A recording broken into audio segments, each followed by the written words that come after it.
بسم اللہ الرحمن الرحیم۔ السلام علیکم ورحمۃ اللہ وبرکاتہ۔ بہت سارے صحابہ ایسے ہیں کہ جن کے ناموں کے شروع میں ابو کا لفظ آتا ہے، اور لوگ یہ سمجھتے ہیں کہ اس کا مطلب باپ ہوتا ہے، حالانکہ یہ معنی اس کا ہرگز نہیں ہے۔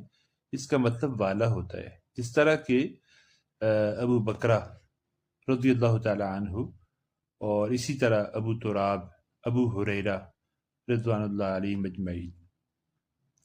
اور یہ جو نام ہے، یہ نام محمد رسول اللہ صلی اللہ علیہ وسلم نے کسی خاص وجہ سے ان کو دیے ہیں، جس طرح کہ ابو تراب حضرت علی رضی اللہ تعالی عنہ کا لقب ہے، جو محمد رسول اللہ صلی اللہ علیہ وسلم نے انہیں دیا ہے۔ اور ابو تراب کا مطلب ہوتا ہے مٹی والا، نہ کہ مٹی کا باپ۔ اور یہ لقب آپ کو اس وجہ سے ملا کہ ایک مرتبہ آپ اور آپ کی زوجہ محترمہ حضرت فاطمہ الزہراء رضی اللہ تعالی عنہا کے درمیان کچھ اختلاف ہو گیا کسی بات پہ، تو آپ گھر سے نکلے اور جا کے مسجد نبوی کے صحن میں جا کے لیٹ گئے، اور وہاں آپ کو نیند آ گئی۔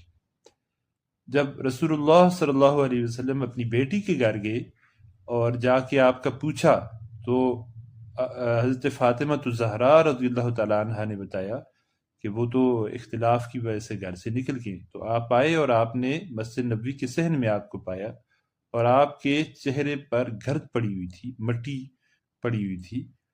تو رسول اللہ صلی اللہ علیہ وسلم نے آپ کے چہرے سے مٹی جھاڑی اور یوں فرمایا، قم یا ابا تراب، قم یا ابا تراب، اے مٹی والے اٹھ جا۔